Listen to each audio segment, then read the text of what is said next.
Hello everyone, कैसे हैं आप सब लोग। आशा है सभी लोग बेहतरीन होंगे और मैं हूं आपका अपना इंजीनियर मुरलीधर जाखड़। तो प्यारे बच्चों, आज हम लोग कंप्लीटली नया चैप्टर स्टार्ट करने जा रहे हैं जिसका नाम है अवकल समीकरण। और ये इस साल का हमारा लास्ट चैप्टर है, क्योंकि चैप्टर नंबर 10, 11, 12, 13 ये हम ऑलरेडी पहले पढ़ ही चुके हैं। तो प्यारे बच्चों, सबसे पहले वीडियो को लाइक और शेयर कर दीजिए। अपना जो एप्लीकेशन है जगदीश साइंस स्कूल बारी के नाम से प्ले स्टोर पे उपलब्ध है, तो एप्लीकेशन को डाउनलोड कर लें, अपने फ्रेंड सर्कल में शेयर कर दें और एप्लीकेशन का रेटिंग उससे कर दें। एप्लीकेशन में कक्षा 11 व 12 की मैथमेटिक्स और केमिस्ट्री की जो कोर्सेज है वो चैप्टर वाइज डिजाइन की गई, यानी सभी कोर्स हम लोगों ने चैप्टर वाइज डिजाइन किए हैं। तो जो भी चैप्टर आप ज्वाइन करना चाहें, जब आप इंटरेस्टेड चैप्टर पे क्लिक करेंगे देन आपके व्हाट्सएप नंबर पे एक लिंक आएगा, वहां से आप कोर्स ज्वाइन कर लीजिए मात्र ₹1 में। और अपने फ्रेंड्स को ये बात बताना बिल्कुल ना भूलें। तो प्यारे बच्चों, स्टार्ट कर देते हैं। बड़ा ही मस्त चैप्टर। सबसे पहला चर्चा का अपना बिंदु है कि अवकल समीकरण होता क्या है।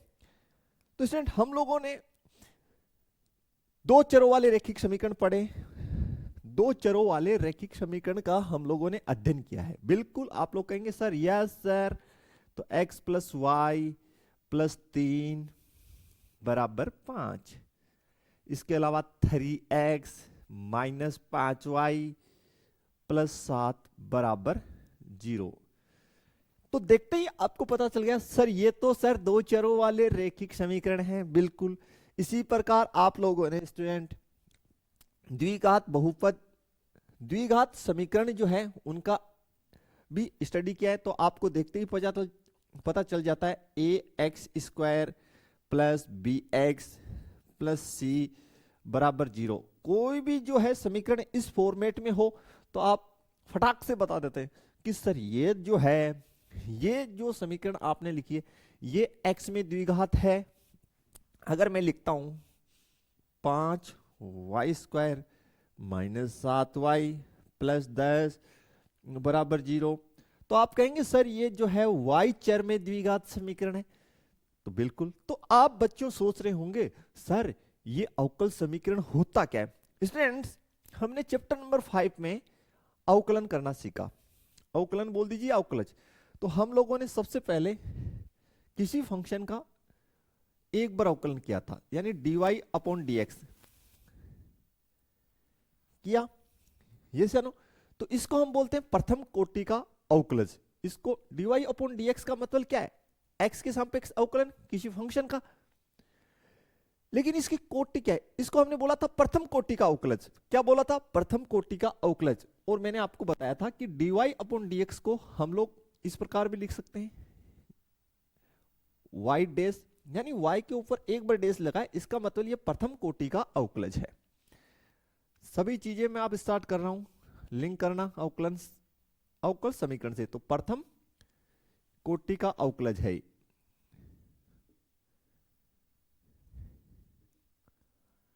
अवकलज। ओके प्यारे बच्चों, फिर जैसे जैसे हम आगे बढ़ते गए चैप्टर नंबर 5 में, तो हमने द्वितीय कोटि का अवकलज भी पढ़ा था। आपको याद आ गया होगा कि हमने जो फंक्शन का फर्स्ट टाइम अवकलन किए फिर हम वापस से किए थे। यानी आप लोगों ने ये भी पढ़ा था कि d² अपॉन dx²। और इसको आपने कई जगह कई क्वेश्चनों में ऐसे भी लिखा पाया y डबल डैश। तो दोनों ही सेम चीज है, y डबल डैश का मतलब भी द्वितीय कोटि का अवकलज है और d² अपॉन dx² भी द्वितीय कोटि का अवकलज है। प्यारे बच्चों, द्वितीय कोटि का अवकलज।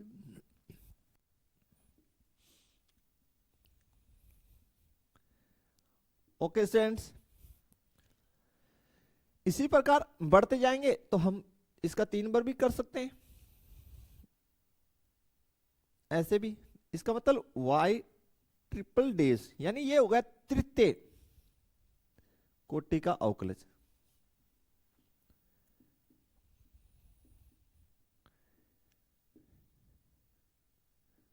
अवकलज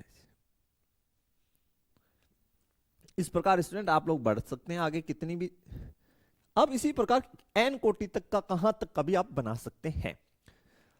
आशा है समझ गए होंगे कि बढ़ते बढ़ते आप n कोटि तक के बना सकते हैं। जैसे यानी आप जैसे पावर है इसकी जगह n लिख दीजिए ना, d की power n y upon D x की पावर n, या यहां y के ऊपर कितने डैश डैश डैश डैश ऐसे बढ़ते जाएंगे, यानी n डैश, तो ये n कोटि का अवकलज हो गया, n कोटि का अवकलज हो जाएगा।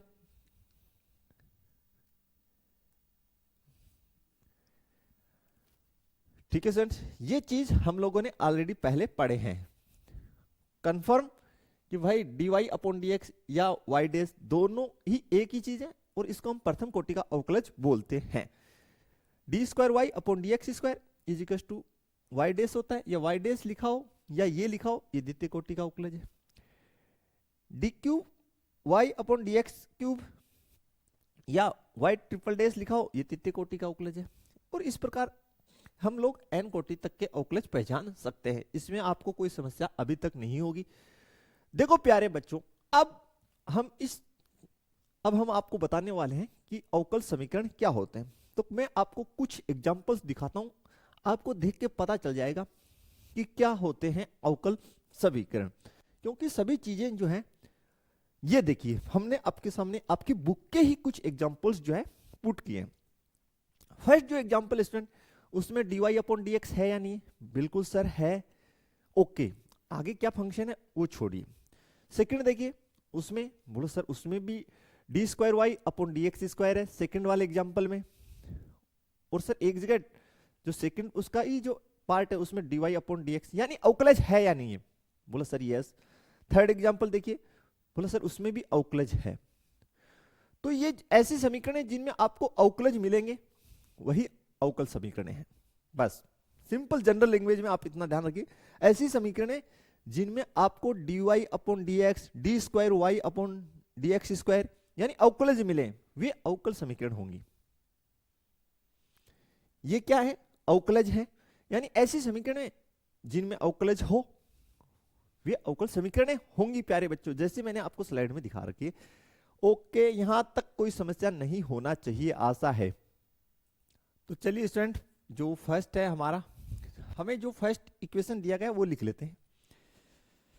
फर्स्ट जो एग्जांपल हमने लिया है फर्स्ट, वो मैं आपके सामने मेंशन कर रहा हूं, उसी से हम लोग समझ लेते हैं। D Y upon D x minus cos x is equal to 0। और सेकंड जो है प्यारे बच्चों, जो एग्जांपल आपकी बुक का हमने लिया है एक्स वाई मल्टीप्लाई में D square Y upon D x square plus X D Y upon D X का whole square minus Y D Y upon D X is equal to 0। And third जो है प्यारे बच्चों, वो है Y triple dash plus Y square plus E की power Y dash equal to 0 is equal to 0। तो प्यारे बच्चों, हम लोग पढ़ रहे हैं अवकल समीकरण बेसिकली होते क्या है। तो वे समीकरण जो जिनमें जो है अवकल, किसी समीकरण n कोटि के अवकलज शामिल हो, ऐसे समझ लीजिए। वे समीकरण जिनमें n कोटि के अवकलज शामिल हो, अब कोटि कितनी भी हो वो अलग अलग हो सकती है सब में, ठीक है। जैसे इसमें सिर्फ dy अपॉन dx है, कोटि ज्ञात करना हम बाद में सीखेंगे, मैंने आपको अभी बताया। देखिए प्यारे बच्चों, अगर लिखा है dy अपॉन dx, तो ये कौन सी कोटि का अवकलज है? आप कहेंगे सर प्रथम कोटि का अवकलज। D square Y upon D x square, ये लिखा हो तो आप कहेंगे सर ये द्वितीय कोटि का अवकलज। Then d square d cube Y upon D x cube, d cube Y upon D x cube कौन सी कोटि का स्टूडेंट? तृतीय कोटि का। इसी प्रकार चलते चलते डी की power n y upon D x की पावर एन, ये कौन सी कोटि का? आप कहेंगे सर ये एन कोटि का। 1 मिनट प्यारे बच्चों, ज्यादा ही दब गए। ये कौन सी कोटि का हो गया प्यारे बच्चों? एन कोटि का अवकलज हो गया। ठीक है, इस साइड लिख देता हूं। अगर ऐसे मेंशन किया गया हो डी की power n y d x की पावर एन, तो ये कौन सी कोटि का हो गया? एन कोटि का अवकलज हो गया।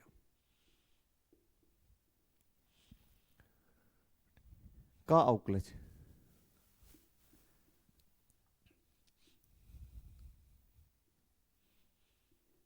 ठीक है सेंट। तो अवकल समीकरण किसे बोलेंगे? वे समीकरण है जिनमें एन कोटि का अवकलज शामिल हो। अब कोटि कोई भी हो, जैसे फर्स्ट, क्या इसमें अवकलज शामिल है किसी भी कोटि का? बोला यस सर, तो ये अवकल समीकरण है। इसमें इस समीकरण में आपको एन कोटि का अवकलज दिखाई दे रहा है? बोला यस सर, दिखाई दे रहा है सर। यहां पे कोटि 2 है, यहां पे 1 है। ये प्रथम कोटि का है, ये द्वितीय कोटि का, ये प्रथम कोटि का। ठीक है, ओके। ये सर इसमें भी एन कोटि का अवकलज शामिल है। ओके, तृतीय कोटि यहां पे सर घात में शामिल है। ओके, है तो सही ना? बिल्कुल, आपको ये पहचान, तो वो अवकल समीकरण होगा। अगर किसी समीकरण में एन कोटि का अवकलज इन्वॉल्व हो तो वो अवकल समीकरण है। तो ये सभी क्या है प्यारे बच्चों? अवकल समीकरण है। Okay, clear. अब आपको पहचानने में कोई दिक्कत नहीं होगा, देख के ही पता चल जाएगा कि हाँ यार अवकल समीकरण है ये। ओके, आगे का जो हमारा पॉइंट है चर्चा का स्टूडेंट, वो है अवकल समीकरण की कोटि ज्ञात करना। कि भाई आपके एग्जाम में क्वेश्चन आता है, एक अवकल समीकरण आपको गिवन होता है और बोला जाता है कि अवकल समीकरण की कोटि बताइए। तो कुछ बेसिक बातें मैं यहां पे स्टूडेंट आपके पास लिख देता हूं पहले। तो प्यारे बच्चों आप लोग भी लिख लीजिए।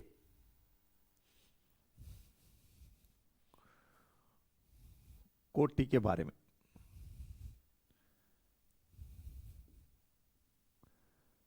फर्स्ट जो पॉइंट मैं लिख रहा हूं,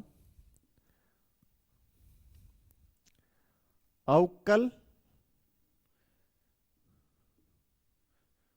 समीकरण की कोटि सदैव धनात्मक होगी।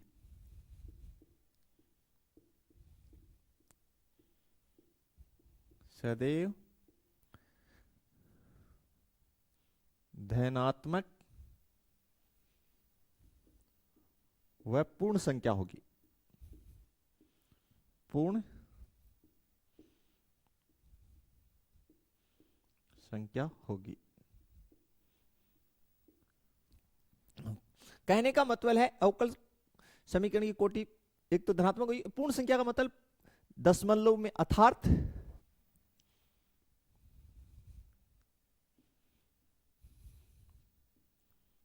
कोटि दशमलव व भिन्न में नहीं होगी। दशमलव व भिन्न में नहीं होती, नहीं होती है। ठीक है प्यारे बच्चों, क्लियर? यस या नो? दूसरी बात, पूर्ण संख्या का मतलब समझ गए कि भाई वो पॉइंट्स में नहीं होगी और दशमलव में नहीं होगी।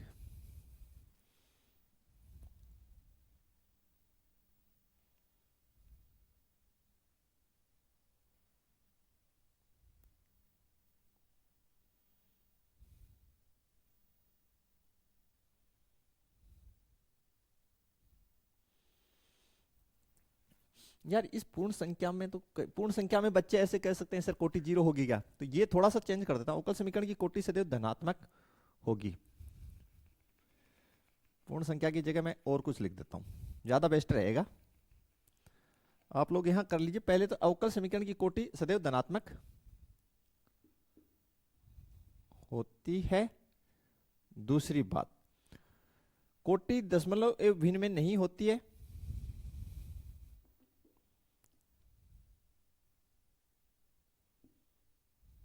ओके,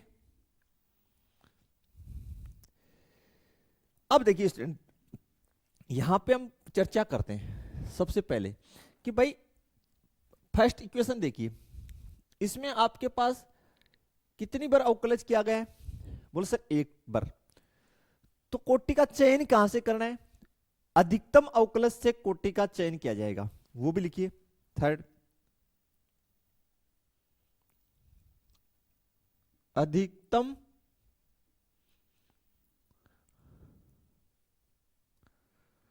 अवकलज से कोटि का चयन करें।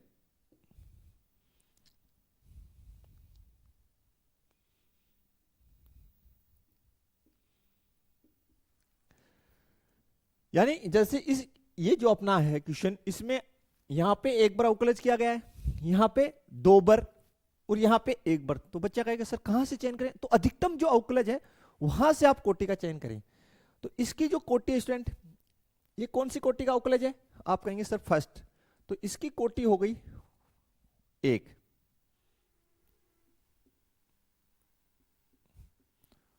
और आप देखिए कि एक जो है धनात्मक भी है और भिन्न में भी नहीं है। ओके, दूसरा, यहां पे भी अवकलज किया गया है, यहां पे भी अवकलज किया गया है, और यहां पे ये प्रथम कोटि का ही अवकलज है, ये तो बाहर इसकी घात है।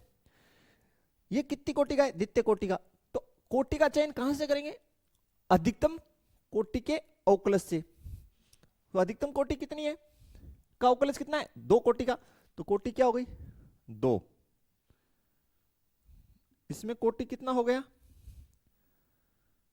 दो। अधिकतम अवकलज से कोटि का चयन करें। अधिकतम अवकलज कितनी बार होकर है? दो। तो कोटि कितनी है? दो। अब देखिए इसमें अधिकतम अवकलज कितनी बार हो रखा है? तीन बार। यहां एक बार। तो कोटि कितनी हुई? आप कहेंगे सर तीन, क्योंकि अधिकतम अवकलज कितनी बार हुआ है? तीन बार। कोटि हुआ स्टूडेंट तीन। तो आशा है क्लियर हो गया होगा। सबसे पहली बात कि कोटि सदैव धनात्मक होगी, कभी भी ऋणात्मक नहीं होगी, भिन्न में नहीं होगी। अब कोटि जो है शून्य भी नहीं होती, कोटि जीरो भी नहीं होगी स्टूडेंट, क्योंकि जीरो नहीं, कोटि जीरो होने का मतलब उसमें अवकलज किया ही नहीं गया, और अवकलज किया ही नहीं गया तो भाई जो है अवकल समीकरण ही नहीं है। अरे अगर अवकलन किया ही नहीं गया है तो उसमें अवकलज नहीं होगा, तो कोटि कभी भी जीरो नहीं होगी, शून्य नहीं होगी, ऋणात्मक नहीं होगी, याद रखिएगा। फाइनल यहां तक कोई समस्या है तो बताइए, आगे फिर बढ़ते हैं। अब स्टूडेंट नेक्स्ट हम थोड़ी सी चर्चा करेंगे बहुपद पर। किस पे चर्चा करेंगे? बहुपद पे। हम देखिए स्टूडेंट, बहुपद फर्स्ट हमारा पॉइंट है बहुपद।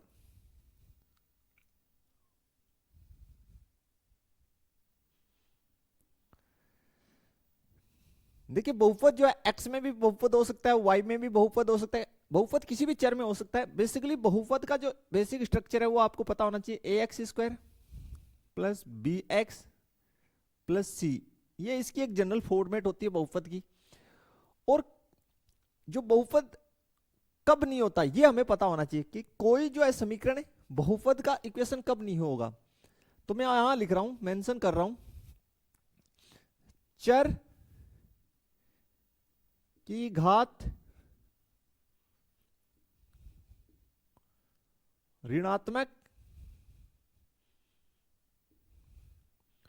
वह भिन्न में नहीं होनी चाहिए बहुपद में। किसमें? बहुपद में। में नहीं होना चाहिए,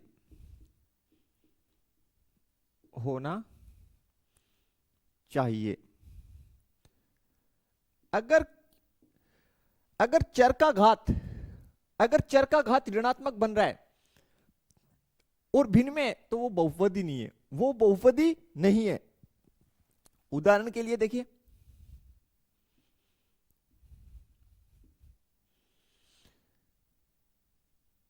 एक्स प्लस 1/x²। स्टूडेंट ये बहुपद नहीं है। बोला सर इसमें नेट तो देखिए यहां पे घात पॉजिटिव है, भिन्न में भी नहीं है। नहीं, इसको ऊपर लेके जाइए, x⁻²। ये जानो। अब यहां घात कैसा है, ऋणात्मक है, इसलिए ये बहुपद नहीं, ये बहुपद नहीं है। समझने का प्रयास कीजिए प्यारे बच्चों, मैं जो आपको बातें बता रहा हूं। ओके, फिर देखिए आगे दूसरी बात। अगर मेरे पास ऐसे लिखा है 3x² प्लस √x+3, प्यारे बच्चों यह भी बहुपद नहीं है, क्योंकि यहां पे चर की घात किसमें, भिन्न में है। किसमें, भिन्न में। तो ये जो है बहुपद नहीं है।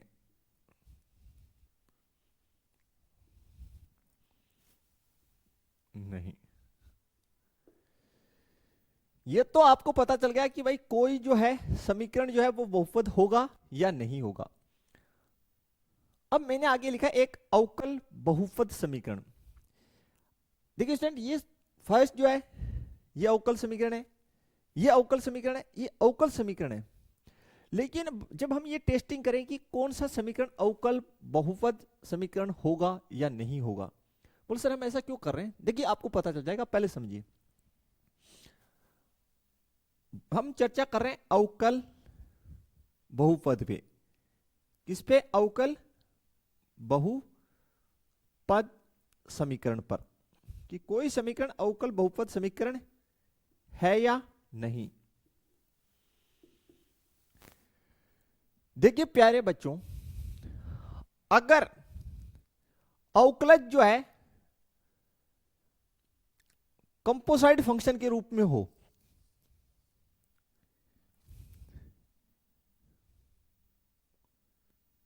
यदि अवकलज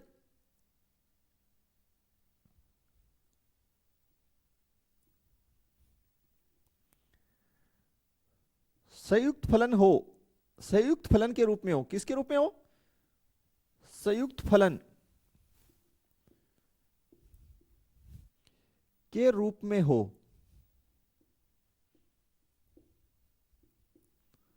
संयुक्त फलन का मतलब कंपोसाइट फंक्शन, तो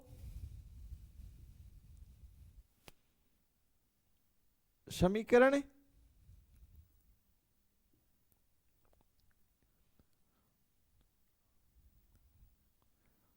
अवकल बहुपद समीकरण नहीं होगा।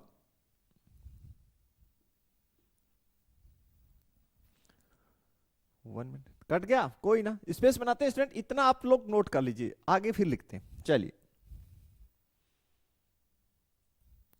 देखिए प्यारे बच्चों, मैंने जो लैंग्वेज लिखा है, मैंने लिखा है यदि अवकलज, अवकलज का मतलब वो n कोटि का कोई भी अवकलज हो सकता है, dy/dx हो सकता है, d²y/dx² हो सकता है, n कोटि का कोई भी अवकलज, यदि अवकलज संयुक्त फलन के रूप में हो तो समीकरण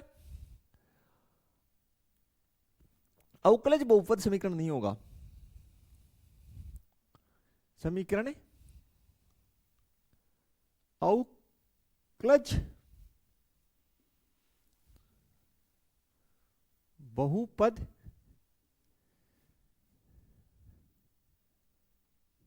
समीकरण नहीं होगा।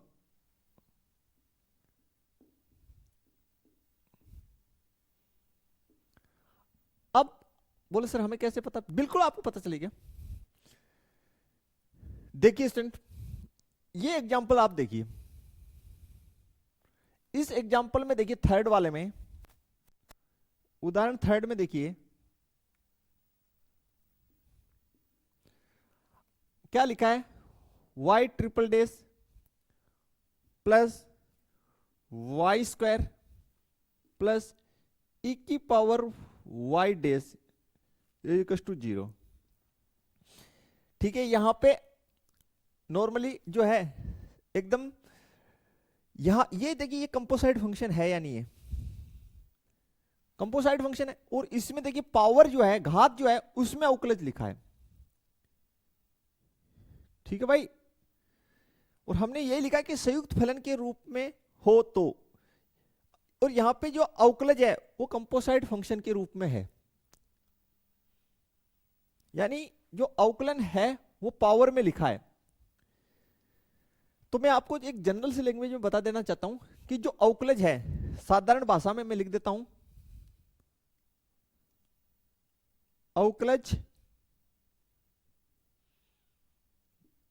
घात व एंगल में ना हो, कोण में नहीं होना चाहिए।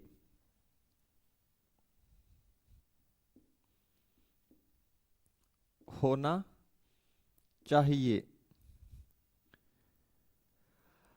अगर अवकलज घात और कोण में है तो वो समीकरण आपका जो है वो अवकल बहुपद समीकरण ही नहीं है। और यहां पे जो अवकलज है वो किसके रूप में है? घात के रूप में। भाई कंपोसाइट फंक्शन कौन से होते हैं प्यारे बच्चों? देखिए साइन, और यहां एंगल की जगह आप अवकलन घुसेड़ दें dy/dx, तो यार ये कंपोसाइट फंक्शन ही तो है।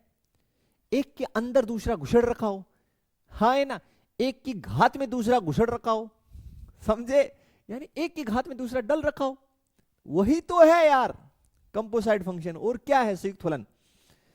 तो देखिए यहां पे घात में अवकलज है, यहां पे एंगल में अवकलज डल रखा है। ये दोनों सिचुएशन नहीं होनी चाहिए प्यारे बच्चों, ये सिचुएशंस नहीं होनी चाहिए। अगर ऐसी सिचुएशंस हैं तो वो समीकरण जो है वो अवकल समीकरण तो है, वो अवकल समीकरण तो है, लेकिन वो अवकल बहुपद समीकरण नहीं है। ठीक है, बोलो सर इससे क्या फर्क पड़ेगा? बिल्कुल, देखिए स्टूडेंट, समीकरण चाहे अवकल हो या अवकल बहुपद समीकरण हो, हमेशा कोटि परिभाषित होगी। कोटि तो सदैव परिभाषित होगी। कोटि उसी समीकरण की परिभाषित नहीं होगी जिसमें अवकलन किया ही नहीं गया हो कहीं पे भी। ठीक है, अब आगे चलें स्टूडेंट प्यारे बच्चों, अभी आपको समझ में आने वाली है बातें। हम क्या समझाना चाहते हैं? देखिए स्टूडेंट, हमें चर्चा करनी है, अगला हमारा बिंदु है अवकल समीकरण की घात।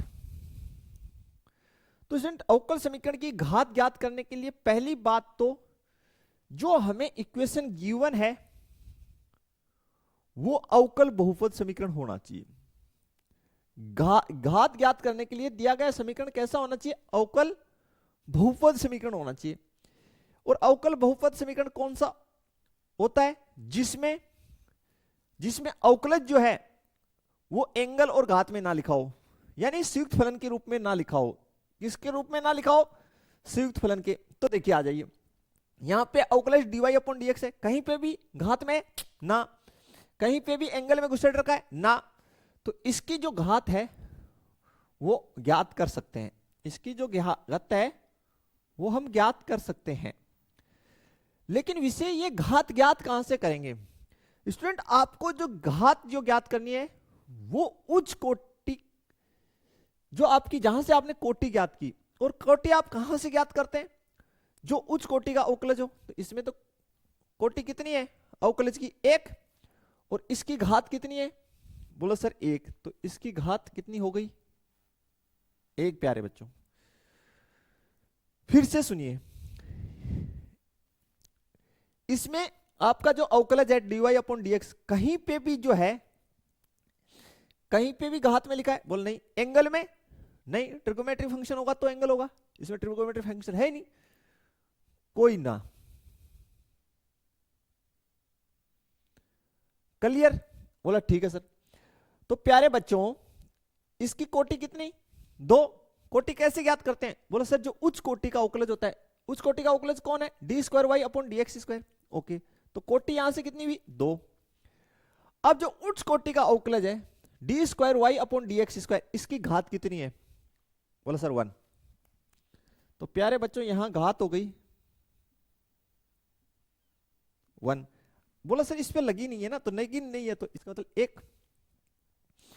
यहां पे सबसे पहले चेक कीजिए क्या ये अवकल बहुपद समीकरण है, यानी जो हमारा अवकलज है यानी dy अपॉन dx, उसकी जगह y dash y triple dash लिखा हो, उससे कोई फर्क नहीं पड़ेगा। क्या वो कहीं पे भी जो है एंगल में घुस रखा हो? एंगल तो सर यहां बनता ही नहीं है, ट्रिगोनोमेट्रिक फंक्शन नहीं है। तो प्यारे बच्चों क्या वो घात में डल रखा है? बोला सर यस। तो ये जो है अवकल बहुपद समीकरण नहीं है, नहीं है, तो इसकी जो घात परिभाषित नहीं होगी। क्लियर है प्यारे बच्चों? तो यहां पे लिखिए घात के आगे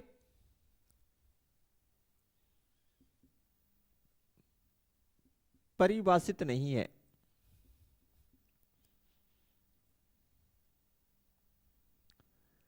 नहीं है यानी इसका घात जो है वो परिभाषित नहीं है।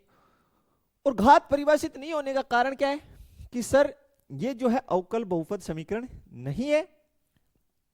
ओके, इसलिए इसका घात परिभाषित नहीं है। और अवकल बहुपद समीकरण कब नहीं होता? जब जो अवकलज है वो या तो घात में लिखा हो या एंगल में घुस रखा हो, यानी वो कंपोजिट फंक्शन बना रहा हो। क्लियर प्यारे बच्चों? 1 नंबर आपको पक्का मिलने वाला है बोर्ड एग्जाम में, यहां तक क्लियर हो जाना चाहिए।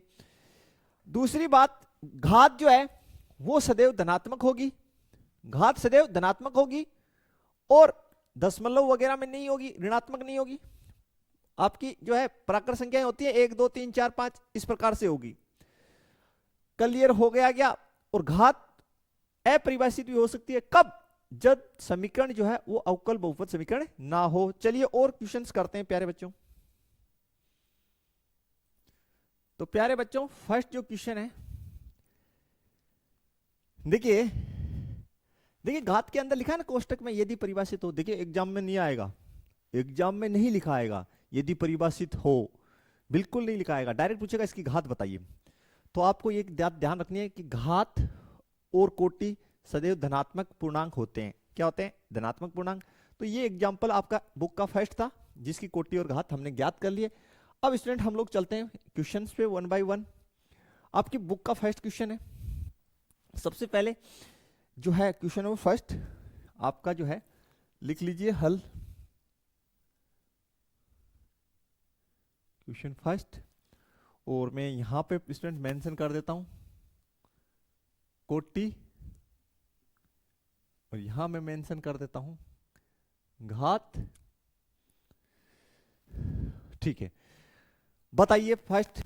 देखिए कोटि यानी अवकलज जो है अधिकतम कितनी बार किया गया है? बोला सर इसमें अवकलज अधिकतम 4 बार किया गया है। कितनी बार? 4 बार। तो कोटि कितना हो गया स्टूडेंट? 4। अब घात ज्ञात करने के लिए आपको पहले ये टेस्टिंग करना है क्या ये अवकल बहुपद समीकरण है या नहीं है। तो आप देखेंगे कि जो आपका अवकलज है वो कहीं घात में या एंगल के रूप में अर्थात कंपोजिट फंक्शन के रूप में तो नहीं है। ध्यान से देखिए यहां पे साइन का एंगल जो है वो अवकलज है। साइन का एंगल क्या है? आपको इक्वेशन दे रखा है d की power 4y upon D x की पावर 4 प्लस साइन की जो एंगल दे रखी है प्यारे बच्चों y ट्रिपल डेज, यस या नो, इज इक्वल टू 0। अब जो आपका ये अवकलज है, अवकलज ये कहां घुस रखा है? एंगल के रूप में, हाँ या ना?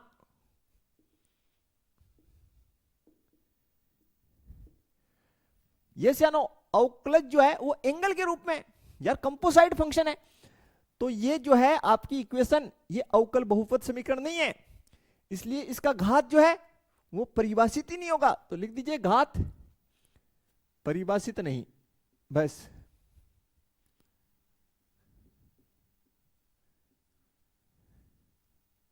और कारण आपको पता ही है कि भाई ये जो है अवकल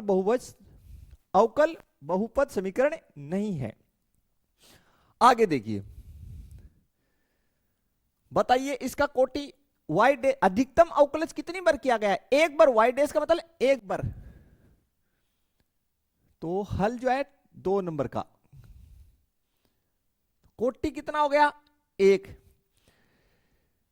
अब आपका जो अवकलज है कहीं भी एंगल के रूप में या घात के रूप में, बोला नहीं, तो ये अवकल बहुपद समीकरण है, घात परिभाषित है, लेकिन है कितना? अधिकतम अवकलज कितनी बार है? एक बार। देखिए वाई डेज प्लस 5y बराबर 0, तो ये आपका अधिकतम अवकलज कितनी बार किया गया है? एक बार। तो कोटि कितनी? 1। और इसकी घात कितनी है? अधिकतम अवकलज की घात कितनी है? 1। तो घात भी कितना? 1। भाई वाई डेज का मतलब क्या हुआ? dy अपॉन dx हुआ प्यारे बच्चों। तो अधिकतम अवकलज कितनी बार? एक बार। और इसकी बाहर घात कितनी है? बोले है ही नहीं, है नहीं, इसका मतलब कितने है? 1। आगे चलें। हल आपका 3 नंबर का। कौन से का? 3 नंबर का प्यारे बच्चों। Very good, very good. इस क्वेश्चन को देख के प्यारे बच्चों जल्दी से बताइए कि जो अधिकतम अवकलज कितनी बार किया गया है? बच्चों 2 बार अधिकतम अवकलज किया गया है। आपको लिखा है ds अपॉन dt, इसकी whole power 4 plus 3s d square s upon dt square is equal to 0। यहां पे देखिए प्यारे बच्चों अधिकतम अवकलज कितनी बार किया गया है? 2 बार। कोटि 2। अब देखिए कि जो आपका अवकलज है, यानी t के सापेक्ष अवकलन कर रहे हैं, तो प्यारे बच्चों अवकलन कहीं एंगल के रूप में घुस रखा है। अरे ट्रिग्नोमेट्रिक फंक्शन ही नहीं है तो एंगल कहां से बनेगा? घात के रूप में नहीं। तो जो अधिकतम अवकलज है उसकी घात कितनी है यहां पे? 1। बताइए कोई समस्या है तो? यहां तक क्लियर होना चाहिए प्यारे बच्चों आपको। अब देखिए प्यारे बच्चों क्वेश्चन नंबर 4। क्वेश्चन नंबर 4, तो बताइए कोटि कितना होगा? अधिकतम अवकलज कितनी बार किया गया है? 2 बार। 2 बार, तो ये तो हो गई कोटि 2। क्वेश्चन आपका जो है D square Y upon D x square, इसका whole square plus cos D Y upon D X is equal to 0। क्या ये जो अवकल समीकरण है, ये जो आपको अवकल समीकरण गिवन है, क्या ये अवकल बहुपद समीकरण है क्या? यानी आप ये ज्ञात करने से पहले टेस्टिंग कर लीजिए बच्चों, सीधा घात नहीं करेंगे। ये टेस्टिंग कीजिए कि कहीं जो है जो अवकलज है वो एंगल में तो नहीं डल रखा, कंपोसाइट फंक्शन तो नहीं बना रहा है, या घात में। अरे भैया ये आपका अवकलज इसकी एंगल में छुपा बैठा है, तो यहां पर नहीं, ये अवकल बहुपद समीकरण ही नहीं है, घात परिभाषित नहीं।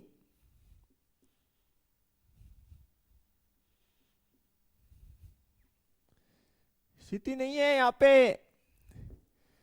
आप जल्दीबाजी में कहीं अधिकतम अवकलज 2 बार उसकी घात 2 ऐसे मत कर देना, पहले देखिए यार अवकलज बहुपद समीकरण है या नहीं। चलें आगे। क्वेश्चन ध्यान से देख लीजिए, बताइए जल्दी से कितने लिखें? कितने लिखें प्यारे बच्चों? कोटि कितनी लिखें? अधिकतम अवकलज 2 बार। क्या कहीं पे भी एंगल में अवकलज डल रखा है? नहीं। तो अधिकतम जो अवकलज है उसकी घात कितनी है? 1। यानी d square Y upon D x square की घात कितनी है? बोल सर दे नहीं रखी, दे नहीं रखी, इसका मतलब 1। आगे का देखिए 6। अधिकतम अवकलज कितनी बार किया गया है? y पर अधिकतम डैश कितने लगे हैं? सर 3 डेज लगे हैं, ठीक है। डेज का मतलब y लिखा और फिर डेज लगा, इसका मतलब x के सापेक्ष अवकलज है। तो अधिकतम कितनी बार किया गया है? बोलो सर 3 बार। तो कोटि कितनी? 3। दूसरी बात, कहीं पे भी जो अवकलज है वो एंगल के रूप में है। अरे ट्रिगोनोमेट्रिक फंक्शन दिखाई नहीं दे रहा समीकरण में, तो एंगल के रूप में नहीं है। घात में नहीं सर, घात में भी नहीं है। तो जो अधिकतम अवकलज है 3 बार, उसकी घात देखिए। बोल सर 2, तो लिख दीजिए घात फिर 2। समस्या है तो बताइए। नहीं, बताइए प्यारे बच्चे, जल्दी से आंसर, क्विक आंसर दीजिए। वेरी गुड, शानदार, सही बताया बच्चे ने। सर कोटि 3, कोटि 3, क्योंकि सर y ट्रिपल डेस है, तो 3 बार अधिकतम अवकलज किया गया है। उसकी घात बोले सर लिखी नहीं है, इसका मतलब 1 है। और सर ये अवकल बहुपद समीकरण है, क्योंकि कहीं पे भी घात में अवकलज नहीं है। ओके, आगे बढ़े। 8वां, कितनी बार अधिकतम अवकलज किया गया है? y डेस, बोला सर 1 ही बार। तो कौन सी कोटि? प्रथम कोटि। कौन सी कोटि प्यारे बच्चों? प्रथम कोटि। क्या घात के अंदर अवकलज लिखा है? बोला सर e की घात x। अरे x लिखा है यार, अवकलज तो dy अपॉन dx होता है, वो लिखा है? बोल नहीं। तो ये अवकल बहुपद समीकरण है। देखिए ध्यान से, y dash y equals to e की घात x। अरे यहां घात में x लिखा है, घात में x लिखा है, अवकलज थोड़ी लिखा है। नहीं, तो ये तो अवकल बहुपद समीकरण है। यहां से कोटि 1 और उसकी घात है ही नहीं, इसका मतलब 1। प्रथम कोटि घात 1। बता दीजिए प्यारे बच्चों, यहां तक क्लियर है क्या? बिल्कुल। अब देखिए स्टूडेंट, नेक्स्ट जो क्वेश्चन हमारी, क्वेश्चन नंबर 9, तो फटाक से बताइए कोटि कितना है, कितना अधिकतम अवकलज हुआ है? 2 बार y डबल डेश। तो कोटि स्टूडेंट हो गया यहां से 2। देखिए y double dash plus y dash का whole square 2y equals to 0। तो यहां से देखिए अधिकतम अवकलज 2 बार हुआ है, तो कोटि 2 और इसकी घात कितनी है? 1। लिखी नहीं है तो 1 है। और ये अवकल बहुपद समीकरण है ही। देखिए 10वां, हल 10 का अधिकतम अवकलज कितनी बार हो रखा है? 2 बार। अवकल बहुपद समीकरण है, बिल्कुल है, क्योंकि न तो एक जगह ट्रिगोनोमेट्रिक फंक्शन है, उसमें जो है एंगल y है, और y से कोई फर्क नहीं पड़ेगा, dy अपॉन dx नहीं होना चाहिए, y डैश नहीं होना चाहिए, ठीक है। तो अवकल बहुपद समीकरण है। तो y डबल डैश की घात कितनी है? 1 है ही नहीं, इसका मतलब 1 है। y डबल डैश के ऊपर पावर कितना है? बोला है नहीं, इसका मतलब 1 है। चलिए आगे। पहले तो क्या पूछा? घात। बता दीजिए फटाक से आंसर। पहले देखिए, क्या ये घात पूछा है तो जो है हमारा ये अवकल बहुपद समीकरण है क्या? अरे है ही नहीं, ये अवकल बहुपद समीकरण है, क्योंकि जो फंक्शन है साइन वाला, उसकी एंगल में अवकलज घुस रखा है, इसलिए ये अवकल बहुपद समीकरण नहीं है। तो घात परिभाषित ही नहीं होगा। आंसर गया डी। कौन सा गया प्यारे बच्चों? डी आंसर चला गया आपका। चलिए नेक्स्ट वन, कोटि फटाक से बता दीजिए प्यारे बच्चों, अधिकतम अवकलज कितनी बार है? बोला sir d square Y upon D x square 2 बार है सर। तो ए आंसर कीजिए ना फिर। कोटि हो गया 2, आंसर हो गया 1, यानी ए। ओके, ए में कितना? 2। ये आपकी आंसर हो गई प्यारे बच्चों। तो काफी सिंपल क्वेश्चन, आपको ये पता होना चाहिए कि भाई आपकी जो समीकरण है वो अवकल समीकरण है तो भी कोटि परिभाषित है, अवकल बहुपद समीकरण है तो भी कोटि परिभाषित है। कोटि और घात सदैव धनात्मक पूर्णांक होते हैं, यानी कभी भी जो है भिन्न में नहीं होंगे। क्लियर प्यारे बच्चों, कोटि कभी भी जीरो नहीं हो सकती। क्यों? क्योंकि कोटि जीरो है इसका मतलब तो जो इक्वेशन हमें दे रखी है वो अवकल समीकरण ही नहीं है, उसमें अवकलन किया हुआ ही नहीं है। तो ओके, इसीलिए तो हमने बताया कि कोटि और घात सदैव धनात्मक पूर्णांक होते हैं। कोटि अपरिभाषित हो सकती है, सॉरी घात अपरिभाषित हो सकती है यदि दिया गया समीकरण अवकल बहुपद समीकरण ना हो। और अवकल बहुपद समीकरण कब नहीं होता या कब होता है? कब होता है मतलब जो आपका अवकलज है वो एंगल में डाल रखा हो या घात में लिखा हो। अब मैं कुछ प्यारे से दो एग्जांपल और लेता हूं स्टूडेंट, वो भी मैं आपको कराता हूं, वो ताकि कुछ ये एग्जांपल काफी इजी थे। दो एग्जांपल और मैं आपके यहां मेंशन कर रहा हूं, अपनी ओर से देख लीजिए उनको भी आप लोग। अब देखिए प्यारे बच्चों, हमने आपके सामने ये दो एग्जांपल और लिखे हैं, इनमें हमें कोटि और घात ज्ञात करनी हो।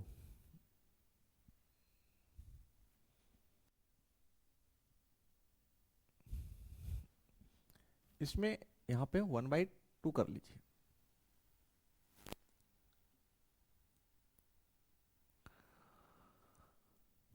ठीक है प्यारे बच्चों, तो ये एक एग्जांपल ये और एक ये मेंशन किए। अब इसमें कोटि और घात ज्ञात करना हो। देखिए 1/2 घात है अगर किसी का, इसका मतलब क्या है? अंडरूट है, ठीक है। और अंडरूट नहीं होना चाहिए, हमने आपको बताया था कि घात के रूप में अंडरूट है तो आप उसको हटाइए कैसे भी करके। कैसे हटाएंगे? हम दोनों ओर वर्क कर देंगे, दोनों ओर क्या कर देंगे? वर्क कर देंगे तो अंडरूट हट जाएगा।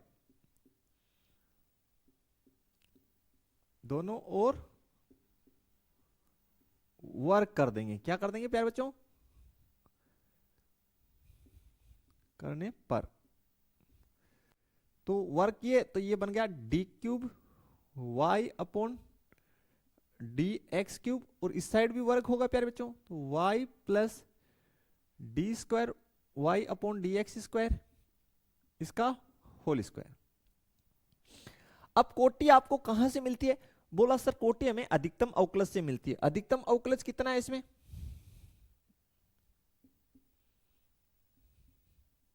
अधिकतम अवकलज कितना है? 3, ठीक है। और घात कितनी हो जाएगी प्यारे बच्चों?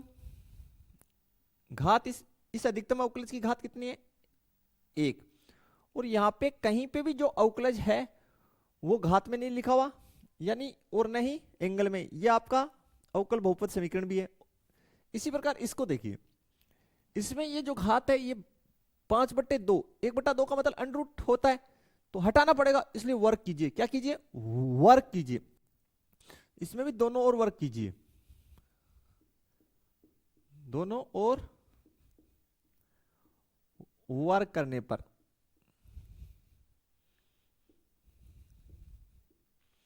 तो किए तो ये क्या बन जाएगा? dy अपॉन dx,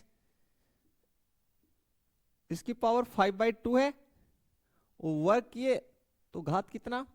स्क्वायर हुआ यहाँ पे 2 plus d² y upon dx², इसकी होल पावर कितनी है? 2, और वर्क किए तो इस पूरे का स्क्वायर। अब घातांक, घात और घातांक के नियम के अनुसार ये दोनों घातें आपस में मल्टीप्लाई होंगी, तो ये नीचे का 2 इस 2 से कट जाएगा। फाइनली dy अपॉन dx, इसकी होल पावर 5, और इस side 2 plus d² y upon dx², इसकी होल पावर कितनी बन गई प्यारे बच्चों? 4। यहां पे अधिकतम अवकलज कितनी बार है? 2 बार, तो यहां से कोटि कितनी हो जाएगी प्यारे बच्चों? कोटि कितनी हो गई? 2। अब बात आती है घात की। किसकी? घात की। जब हम इसको ओपन करेंगे तो d² y अपॉन dx² का अधिकतम घात कितना बनेगा? 4 बनेगा, तो घात हो जाएगा 4। ओके, हमें ओपन करने की आवश्यकता नहीं है, हमें कोटि और घात ही लिखना है। भाई जब भी हम इसको ओपन करेंगे, क्योंकि यहाँ पे अगर वर्ग होता तो इसकी होल स्क्वायर होती, तो 4 है तो 4, 5 होता तो इसकी घात 5 होती। इसी प्रकार तो ओपन होता है। तो प्यारे बच्चों, ये कुछ क्वेश्चंस जो हम लोगों ने आज सोल्व किए, आशा है आप सभी को समझ में आए होंगे। वीडियो जो अपने फ्रेंड सर्कल में, क्लास फ्रेंड्स में शेयर करना बिल्कुल भी ना भूले। और आज की लेक्चर में से आपको एग्जाम में फाइनली 1 नंबर या 2 नंबर के क्वेश्चन उससे मिल जाएंगे। राजस्थान बोर्ड में निश्चित रहिए 100% क्वेश्चन आना है यहाँ से। तो मिलते हैं नेक्स्ट लेक्चर में, तब तक के लिए थैंक्स, धन्यवाद, जय हिंद, जय भारत प्यारे बच्चों।